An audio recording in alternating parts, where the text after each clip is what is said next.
हाय। आज हम लोग डिस्कस करेंगे चरक सूत्रस्थान चैप्टर नंबर 12। चैप्टर का नाम है वात कला कली अध्याय। तो यहाँ पर दो वर्ड आते हैं। पहला वर्ड है कला और दूसरा वर्ड है अकला। कला कला मीन्स होता है गुण, और जो अकला है उसका मतलब होता है दोष। इसको आप फुटनोट्स पर भी देख सकते हैं।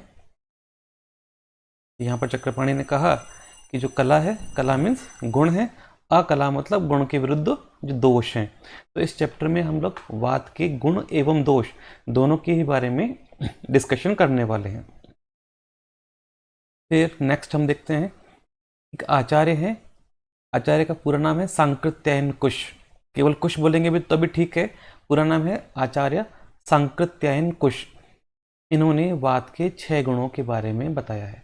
षडिमे वात गुणा, ठीक है। जैसे हम देखते हैं चैप्टर नंबर 1 जो था सूत्रस्थान में, तो वहां पर वात के 7 गुण बताए थे, परंतु वहां पर आचार्य ने उनकी संख्या का उल्लेख नहीं किया था। संख्या का उल्लेख सिर्फ इसी चैप्टर में किया। अगर क्वेश्चन आता है कि वात के कितने गुणों का उल्लेख जो है आचार्य चरक ने किया है, तो आपका आंसर जाएगा 6। अगर ऐसा पूछे कि चरक सूत्रस्थान फर्स्ट चैप्टर में आचार्य चरक ने कितने जो गुण बताए हैं वात के, तो आपका आंसर जाना चाहिए 7। तो यहाँ पर भी अगर देखते हैं तो वात का दारुण गुण जो है बड़ा स्पेशल है, जो कि किसने बताया है? आचार्य कुश ने। क्योंकि चैप्टर नंबर 1 के अंदर दारुण गुण चरक ने नहीं बताया था। विमर्श में देखते हैं तो आचार्य सुश्रुत ने अव्यक्त और व्यक्त कर्म, ये भी वात के स्पेशल गुण बताए गए।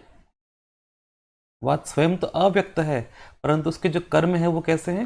व्यक्त हो जाते हैं, और ये तीर्यक गमन करता है, तीर्यगो। ठीक है, तो इसको आप देखेंगे। नेक्स्ट है आचार्य कुमार शिरा भरद्वाज। कुमार शिरा भरद्वाज क्या कहते हैं? समान गुणाभ्यासो ही धातु नाम वृद्धि कारणामिति। अगर हम लोग समान धातुओं का या समान गुण वाले पदार्थों का सेवन करते हैं तो उनसे संबंधित जो धातुएं हैं उनकी वृद्धि होती है। नेक्स्ट है कांकायन बाहलिक भिषक। तो बाहलिक जो है कश्मीर को कहते हैं। तो कश्मीर के जो भिषक मतलब वैद्य हैं, चिकित्सक हैं, उनका नाम है आचार्य कांकायन। बाहलिक भिषक कांकायन। इन्होंने कहा है प्रकोपण विपर्य ही धातु नाम प्रश्रम कारणमिति, कि प्रकोप की विपर्य, जिस धातुओं का जो प्रकोप कर रहा है उसका जो अपोजिट है, विपर्य है, विपर्य मीन्स अपोजिट, वही धातुओं के शमन के या प्रशमन का कारण होता है। जिस कारण से धातुओं का प्रकोप हो रहा है उसका जो अपोजिट है, विपरीत है, उसका प्रयोग करने से धातुओं का शमन भी हो जाता है। नेक्स्ट है आचार्य बडिश धामार्गव। तो बडिश धामार्गव ने वात के बहुत सारे जो हैं गुण बताए हैं। तो वहाँ पर उन्होंने जैसे दारुण बताया, शुशिर कराणी, शुशिर मतलब होलो, जो होलोनेस है उसको बोलेंगे हम लोग सुशिर कराणी।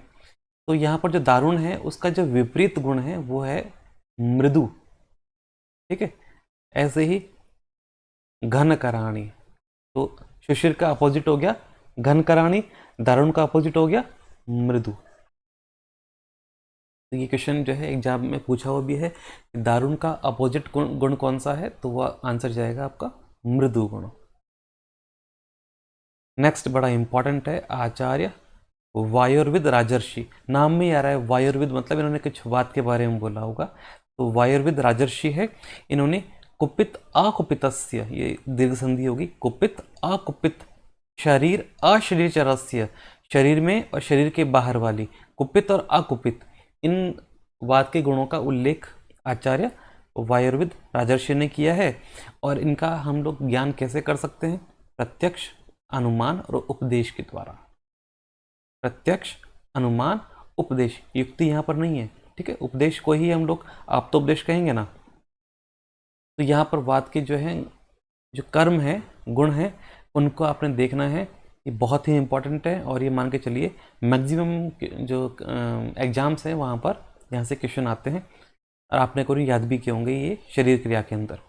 वायुस्तंत्र यंत्रधर, वायुस्तंत्र यंत्रधर, तो क्वेश्चन आ जाएगा ब्लैंक, तंत्र यंत्रधर, तो आंसर जाएगा वात। फिर वात के 5 भेद हम जानते हैं, प्राण उदान समान व्यान अपान, ठीक है, प्राण उदान समान व्यान अपान। प्रवर्तकस चेष्टा नाम उच्चावचा नाम, चेष्टा, चेष्टा के लिए रेस्पॉन्सिबल है कौन, वात। नियंता प्रणेता च मनस, ये क्वेश्चन बहुत सी बार एग्जाम में पूछ लेते हैं, तो ऑप्शन देते हैं वहाँ पर कि बुद्धि है, कर्म है, तो आंसर जाएगा वात। सर्वेंद्रियाणाम उद्योजक, जितनी भी इंद्रियां हैं उनको अपने कर्म के लिए जो है प्रेरित करता है, वो भी वात है। सर्वेंद्रियर्थानाम अभिवोढ़ा, सभी जो इंद्रियार्थ हैं, ठीक है, उनको इंद्रिय से संपर्क करवाने के लिए प्रेरित करता है, वो भी वात है। सर्व शरीर धातु व्यूह करो, जो संपूर्ण शरीर की धातुएं हैं वो अपना जो कर्म है वो सही से करती रहें, उसके लिए भी, तो सर्व शरीर धातु व्यूह कर, इसको देख के लगता नहीं कि ये बात का कर्म होगा। संधान कर शरीर से बहुत ही इंपॉर्टेंट है, क्योंकि इसको देख के लगेगा ही नहीं कि ये बात के लिए है। संधान करा, क्योंकि संधान जो है जनरली कफ का कर्म है, परंतु संधान करा शरीर से, शरीर का संधान कर रहा है, वो भी वात है। प्रवर्तको वाचा, हम जानते हैं वाचा मतलब जो हमारी आवाज़ है, वाणी है, उसको प्रेरित करता है, वात की वजह से ही हम लोग बोल पा रहे हैं। प्रकृति शब्द स्पर्शयो, ठीक है, शब्द और स्पर्श की तो प्रकृति है, शब्द और स्पर्श, ठीक है, सेम सिमिलर वर्ड। ये श्रोत्र है, श्रोत्र स्पर्शनयो मूलम, ध्यान रखना, ठीक है, श्रोत्र और स्पर्श का तो है मूल, और स्पर्श और शब्द का ही प्रकृति। तो कई बार ये ना वर्ड जो है मिलान करने वाले क्वेश्चंस होते हैं, वहां पर यहाँ से पूछ लेते हैं। हर्ष उत्साह योनि, हर्ष और उत्साह की योनि है वात। समीरणो अग्नि, बहुत ही इंपॉर्टेंट है, अग्नि को बढ़ाने के लिए कौन है रेस्पॉन्सिबल, वात। पित्त नहीं है, समीरणो अग्नि। दोष संशोषण, दोषों को सुखाता है। क्षेपता बहिर्मलाना, मल को बाहर निकालने के लिए भी वात ही जो है रेस्पॉन्सिबल है। स्थूल अणु स्रोतसाम भेदता, चाहे से वो स्रोतस छोटे हैं, स्थूल हैं मतलब बड़े हैं, या अणु हैं, उन सभी में भेदन करता है या उन सबको विभाजित करता है, वात। कर्ता गर्भाकृति नाम, इसको डबल टिक कीजिएगा, कर्ता गर्भाकृति नाम, गर्भ की आकृति को कौन बनाता है, वात, ध्यान रखिएगा, बहुत ही इंपॉर्टेंट है। आयुषो अनुवृत्ति प्रत्यय भूतो, ठीक है, जो आयु है वो लगातार अब दूसरी आयु से, मतलब जैसे हम आज हैं, फिर कल हैं, परसों हैं, इसको आपस में जो जोड़े हुए हैं वह भी वात ही है। भवती अकुपित, ये यण संधि होगी, भवती प्लस अकुपित, तो ये भी अकुपित वात के गुण हैं, कर्म है।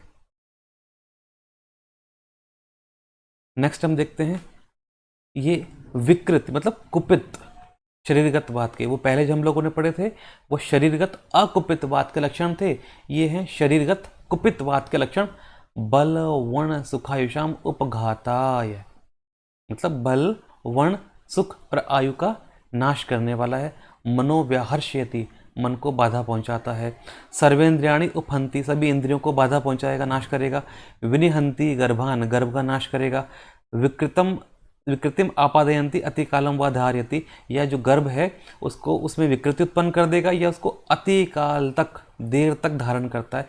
ये क्वेश्चन भी एग्जाम में पूछा गया है कि अगर कोई गर्भ है और वो 9 मास तक या 10 मास तक या 1 वर्ष तक भी जो है गर्भ में ही रह जाता है, ठीक है, गर्भाशय में रह जाता है, तो उसके लिए कौन रेस्पॉन्सिबल है, तो शरीरगत कुपित वात इसके लिए रेस्पॉन्सिबल है।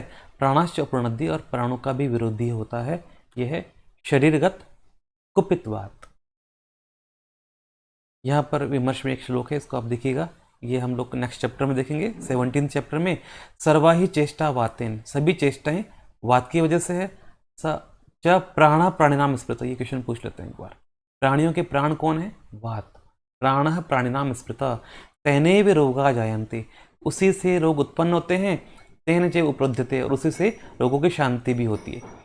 तेनैव रोगा जायन्ते, रोगों की उत्पत्ति किससे है, वात से, और वात से ही रोगों की शांति भी हो जाती है।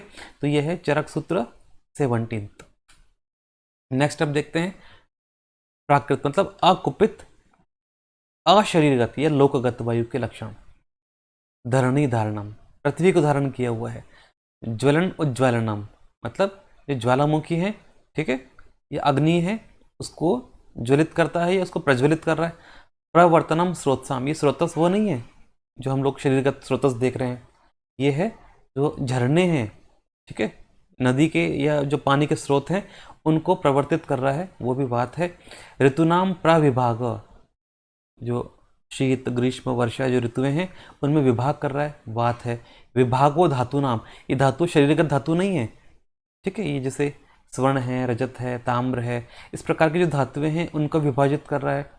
धातुमान संस्थान व्यक्ति, जैसे जितनी भी धातुएं हैं, जैसे चांदी है हल्की होती है, जो लौह है वो भारी होता है, तो उसके धातु का जो मान है, उसका जो आकार है, उसके लिए भी वात ही रेस्पॉन्सिबल है। बीजाभि संस्कार, बीज से किसी अंकुर की उत्पत्ति हो रही है, वो भी वात की वजह से है। सस्य अभिवर्धनम, सस्य मतलब जो फसल है, ठीक है, उसकी वृद्धि हो रही है। अविक्लेदो उपशोषणे, उसमें कोई क्लेद ना हो, उसका शोषण ना हो, ये भी सब कैसा है, अवैकारिक विकारश्चेति, ये इस प्रकार से अवैकारिक कर्मों को करता है। ये है प्राकृत मतलब अकुपित अशरीरगत वात के लक्षण। नेक्स्ट हम देखते हैं कुपित लोकगत या अशरीरगत वात के लक्षण। सस्यानाम संघात, ठीक है, फसल को खराब कर रहा है। भूतानाम च उपसर्ग, ठीक है, जितने भी जो हम प्राकृतिक आपदाएं देख रहे हैं उनका संकट वहां पर है। भावानाम च अभाव कारणम, जितने भी भाव पदार्थ हैं उन सबका अभाव हो गया, ये भी लोकगत या अशरीरगत कुपितवात के कर्म हैं। नेक्स्ट हम देखते हैं, इस पैराग्राफ को अपने पूरे को ही देखना है, ठीक है। भगवान प्रभवश्च अव्ययश्च, ठीक है, वायु को ही इन्होंने भगवान कहा है। तो आपने देखना है कि चरक ने वायु को भगवान कहा और आत्मा को भगवान कहा है, जबकि आचार्य सुश्रुत ने काल को भगवान कहा है। जब हम देख पढ़ते हैं सुश्रुत सूत्र स्थान चैप्टर नंबर 6, वहां पर उन्होंने कहा कि कालो ही नाम भगवान स्वयंभू अनादि मध्य निद्रो अत्र रस व्याप्त संपत्ति जीवित मरने च मनुष्य नाम आयते। तो इस प्रकार से आचार्य सुश्रुत ने काल को भगवान कहा और चरक ने वायु और आत्मा को भगवान की उपाधि दी है। प्रभव मतलब इससे सब कुछ उत्पत्ति है। अव्ययश्च, अव्यय मतलब होता है नाश रहित, उन्होंने कहा भी तो है, अव्यय का मतलब है नाश रहित, वायु का कोई नाश नहीं हो सकता। भूतानाम भाव अभाव कर, प्राणियों का भाव कर सकता है, अभाव कर सकता है। सुख असुखयो विधाता, सुख और असुख दोनों का ही विधाता है। बाकी आप देखेंगे जैसे मृत्यु है, यम है, नियंता, प्रजापति, अदिति, विश्वकर्मा, विश्वरूप, सर्वग, सर्वतंत्राणाम विधाता, सभी तंत्रों का विधाता है। भावानाम अणु, अणु मतलब छोटे, छोटे भावों के लिए भी कौन रेस्पॉन्सिबल है, वात। विभु है, विष्णु है। क्रांता लोका नाम, एक लोक से दूसरे लोक में गमन कर सकता है, वायु एवं भगवान यदि, वायु ही भगवान है। इस पूरे पैराग्राफ को आपने देखना है। नेक्स्ट है, यहां पर है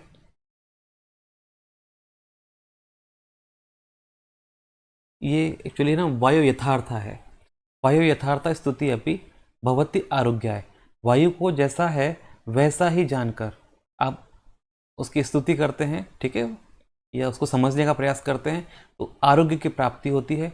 बल वर्ण विवृद्धये, बल वर्ण की वृद्धि होती है। वर्चस्वा उपचयाय ज्ञानोपत्ति परम आयु प्रकर्षाय, ठीक है, परम आयु की इससे प्राप्ति होती है। हालांकि इससे कोई क्वेश्चन नहीं बनते हैं, बस ऐसे जस्ट। नेक्स्ट हम देखते हैं पित्त के गुण। तो पित्त के गुण किसने बताए, आचार्य मरीचि। तो हम देख सकते हैं ना, मरीचि मतलब मिर्च, मिर्च से पित्त बढ़ता है, तो आचार्य मरीचि ने पित्त के गुण बताए हैं। अग्नि एव शरीरे पित्तांतर्गता कुपित अकुपिता शुभ अशुभानी करोति, ठीक है, जो पित्त है वही शरीर में अग्नि के कार्यों को कर रहा है। कैसे वो कुपित हैं, अकुपित हैं, शुभ हैं, अशुभ हैं। जैसे पक्तिम अपक्तिम, भोजन का पाक हो रहा है अथवा नहीं हो रहा है। दर्शन अदर्शनम, हमें दिखाई दे रहा है या नहीं दिखाई दे रहा है। मात्रा अमात्रत्वम उष्ण, वहाँ का टेम्परेचर नॉर्मल है, जैसे हमारे बॉडी का टेम्परेचर जो है वो नॉर्मल होना चाहिए 98.4 डिग्री फ़ारेनहाइट, ठीक है। अगर वो कम है या अधिक है उसके लिए भी पित्त ही रेस्पॉन्सिबल है। प्रकृति विकृति वर्णव, प्राकृतिक वर्ण है या विकृत वर्ण है, शौर्य, भय, क्रोध, हर्ष और मोह। ठीक है। प्रसादम इति एव मादिनी चापराणी द्वंद्वानी। इस प्रकार के द्वंद्व मतलब विपरीत भाव यहाँ पर हम लोग देखते हैं। तो यहाँ पर जो हर्ष है, हर्ष वात में भी आता है और हर्ष पित्त के लिए भी, हमने पढ़ा था ना, हर्ष उत्साहयो योनि। तो हर्ष जो है वात के लिए भी है और पित्त के लिए भी है। तो यहाँ पर हम देखते हैं, तो यहाँ पर आचार्य ने रंजक पित्त के अतिरिक्त शेष 4 के गुण यहाँ पर बताए हैं। ठीक है। रंजक पित्त के यहाँ पर जो है गुण नहीं आए या कर्म नहीं आए, बाकी जितने भी 4 हैं उन सभी का हम लोग देखते हैं। जैसे पाचक पित्त का आ गया है, ठीक है, ये आलोचक पित्त का आ गया है, ठीक है, ये भ्राजक पित्त के लिए आ गया है, या ये भी जो वर्ण है वो भ्राजक पित्त के लिए आ गया है। शौर्य, भय, क्रोध ये साधक पित्त के लिए आ गया है। तो केवल रंजक पित्त के यहाँ पर जो लक्षण है या कर्म है वो नहीं है। शेष जितने भी 4 हैं उन सबका यहाँ पर वर्णन है। नेक्स्ट काप्य। तो आप कैसे काप्य आप याद रखेंगे, कफ के गुण काप्य ने बताए हैं। तो सोम एव शरीरे श्लेष्म अंतर्गता कुपित अकुपिता शुभ अशुभानि करोति। जैसे दाढ़्यम शैथिल्यम, शरीर में दृढ़ता है या शिथिलता है, उपचय है या कार्श्य है, शरीर में मतलब अच्छे से मेटाबॉलिज्म हुआ है या वो वीक है, लीन एंड थिन है। उत्साह, आलस्य, उत्साह हो रहा है या नहीं हो रहा, तो उत्साह वात में भी था और कफ में भी आ गया है। वृष्टता, क्लीवता, ठीक है, वृश्य है या वो क्लीव है। ज्ञान है, अज्ञान है, बुद्धि है, मोह है, एवं आदिनी चापराणी द्वंद्वानी थी। तो मोह जो है पित्त में भी आ गया है और कफ में भी आ गया है। तो इनको आपने ध्यान रखना है, ऐसे क्वेश्चंस एग्जाम में बहुत सी बार पूछ लिए जाते हैं। बार बार देखेंगे याद हो जाएगा, एक बार पढ़ने पर कभी भी किसी को याद नहीं होता। नेक्स्ट हम देखते हैं, आचार्य पुनर्वसु कहते हैं वात पित्त श्लेष्माणा प्रकृति भूता। जब शरीर में वात पित्त कफ प्राकृतिक अवस्था में होते हैं तो बल वर्ण सुखोपन्नम आयुषा, तो वो बल वर्ण सुख आयु को देने वाले होते हैं। तो ये जो बल वर्ण सुख ऐसे जो वर्ड्स आएंगे मैं आपको सारे एक साथ लिखवा दूंगा कि कहाँ कहाँ पर आए हैं। नेक्स्ट आने वाले चैप्टर्स के अंदर मैं सारे आपको एक साथ लिखवा दूंगा। तो गुणाषण द्विविधो हेतु, तो यहाँ पर वात के 6 गुण बताए गए हैं, ध्यान रखिएगा। वात के 6 गुण, द्विविधो हेतु, ठीक है। और 2 प्रकार के हेतु कौन कौन से होंगे, प्रकोपक और प्रशामक। तो वात के 6 गुण हैं, 2 हेतु हैं, ध्यान रखिएगा। अगर संख्या मतलब ये चैप्टर का नाम ना बोले तो आपने वात के 6 ही गुण बताए हैं। और वात के कर्म कितने बताएंगे, वात के 4 प्रकार के कर्म हैं। कौन कौन से हैं, कुपित शरीरचर, अकुपित शरीरचर, कुपित अशरीरचर और अकुपित अशरीरचर। इस प्रकार से वात के 4 आचार्य ने कर्म बताए हैं। तो इस प्रकार से ये अध्याय समाप्त होता है। तो यहाँ पर हम लोग लास्ट में एक बार देखते हैं कि इस चैप्टर में जो सरफेसली क्या क्या बताया गया। सांकृत्यन कुश ने गुण बताए, कौन सा, दारुण गुण बताया। वात के जो 6 गुण बताए थे। कुमाशिरा भारद्वाज ने बताया वात का प्रकोप या कोप, तो कैसे कुमाशिरा भारद्वाज, कैसे कोप। बालिक विशक कांकायन ने बताया प्रशमन या संशमन, ठीक है। बडिश धामरगव ने बताया संशमन का विस्तार, डिटेल उन्होंने की। आचार्य मनीष ने बताया पित्त के गुण, और कैसे काप्य, कैसे कफ। तो इस प्रकार से आप, मुझे उम्मीद है आपको ये चैप्टर समझ में आया होगा। बार बार पढ़ेंगे तो आपको ये समझ में आ भी जाएगा, ठीक है।